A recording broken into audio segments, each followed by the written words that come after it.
Bonjour à tous et bienvenue au point de l'actualité de la semaine sur Afri7 Info. Le successeur d'Abdou Diouf à la tête de l'Organisation internationale de la francophonie OIF est connu. Après de longues tractations, Michaël Jean, ex-gouverneur du Canada de 2005 à 2010, a été élu secrétaire général de l'OIF. On y revient avec Alex Mokhtar. C'est officiel, le nouveau secrétaire général de l'Organisation internationale de la francophonie est connu et il s'agit de la Canadienne Michaël Jean. Élu après un huis clos qui aura duré quelques heures entre le président français François Hollande et ses homologues congolais, burundais, mauriciens et canadiens qui parrainaient tous un candidat, un consensus a fini par être trouvé autour de la candidature de la Canadienne de 57 ans. Rappelons qu'après Boutros Boutros-Ghali et Abdou Diouf, Michaël Jean est la troisième secrétaire générale de l'OIF.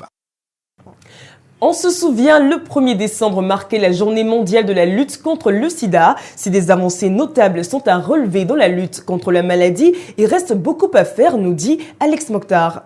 Les nouvelles infections au VIH-Sida, chiffre clé pour un véritable recul de la maladie, ont baissé d'un tiers depuis le début des années 2000. Si des progrès remarquables ont permis à 26 pays de réduire de moitié leur nouvelle contamination, ils ne doivent pas masquer qu'à l'opposé, les populations marginalisées connaissent, elles, une augmentation des infections. Et pour cause, dans de nombreux pays d'Afrique subsaharienne, l'objectif de réduire le nombre de contaminations ne pourra être atteint. À l'occasion de la Journée mondiale de la lutte contre le sida, célébrée ce 1er décembre 2014, l'accent devrait être mis sur une meilleure prise en charge avec un dépistage précoce et une mise sous traitement rapide dans le nord comme dans le sud. La sensibilisation et l'information destinée aux jeunes, surtout ceux vivant en Afrique subsaharienne, reste un enjeu primordial.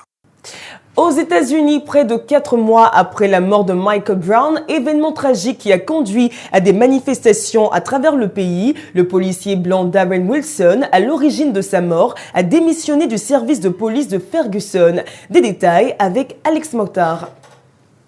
Darren Wilson, dans une entrevue accordée au journal St. Louis Post-Dispatch, dit avoir démissionné de son plein gré après que le commissariat de police de Ferguson ait reçu des menaces qui seraient mises en exécution s'il restait en poste. L'annonce de la démission du policier n'a pas semblé calmer les manifestants de Ferguson qui ont entrepris de lancer une marche de 192 km pour protester contre la décision du grand jury de ne pas poursuivre Darren Wilson. Rappelons que la fusillade de Ferguson a relancé le débat national sur les pouvoirs de la police et sur les allégations de profilage racial aux États-Unis.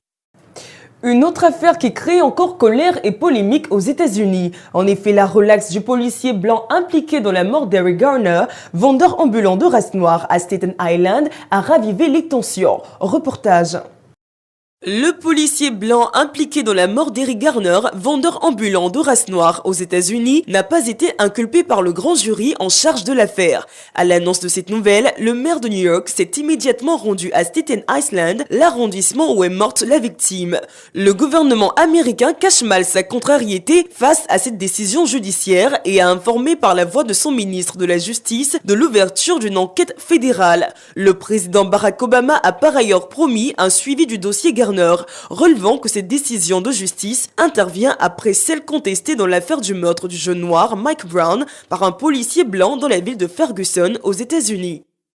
Revenons sur les événements sportifs marquants de la semaine. Un de plus à son tableau de chasse, Yacine Brahimi, international algérien, a glané le laurier du footballeur africain BBC. Il succède à l'international ivoirien Yaya Touré. On en reparle dans ce reportage. Le prix du footballeur africain BBC de l'année 2014 a été décerné à Yacine Brahimi, international algérien évoluant au FC Porto. Après avoir gagné le prix du meilleur joueur africain de la Liga espagnole lors de la cérémonie des Los Premios de la Liga, Brahimi ajoute cet autre prix à son palmarès et succède ainsi à l'Ivoirien Yaya Touré qui évolue à Manchester City. Ce trophée, qui est une récompense annuelle attribuée au meilleur footballeur africain de l'année, selon un vote des auditeurs de la BBC Radio, existe depuis 1991. Hormis les Égyptiens Mohamed Barakat primé en 2005 et Mohamed Aboutrika en 2006, c'est la première fois qu'un joueur maghrébin est couronné. Notons que ce prix est différent du titre du Ballon d'Or africain qui lui est une récompense décernée par la Confédération africaine de football. Le tirage au sort des différentes poules de la Coupe d'Afrique des Nations 2015 s'est effectué le mercredi en Guinée équatoriale. Rappel de la composition des poules en lice dans cet élément.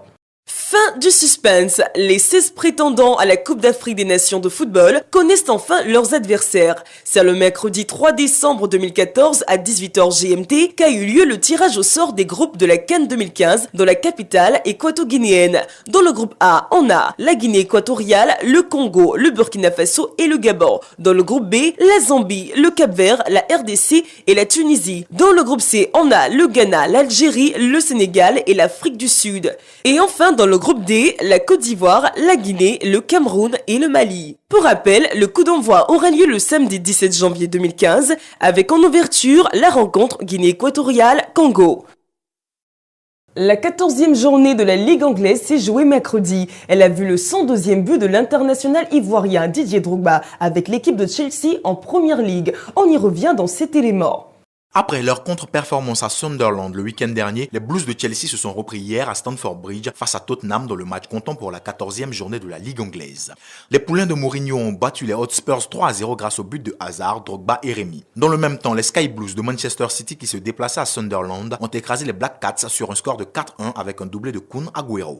De leur côté, les Gunners d'Arsenal qui recevaient Southampton se sont imposés 1-0 à la 88e minute grâce au but d'Alexis Sanchez.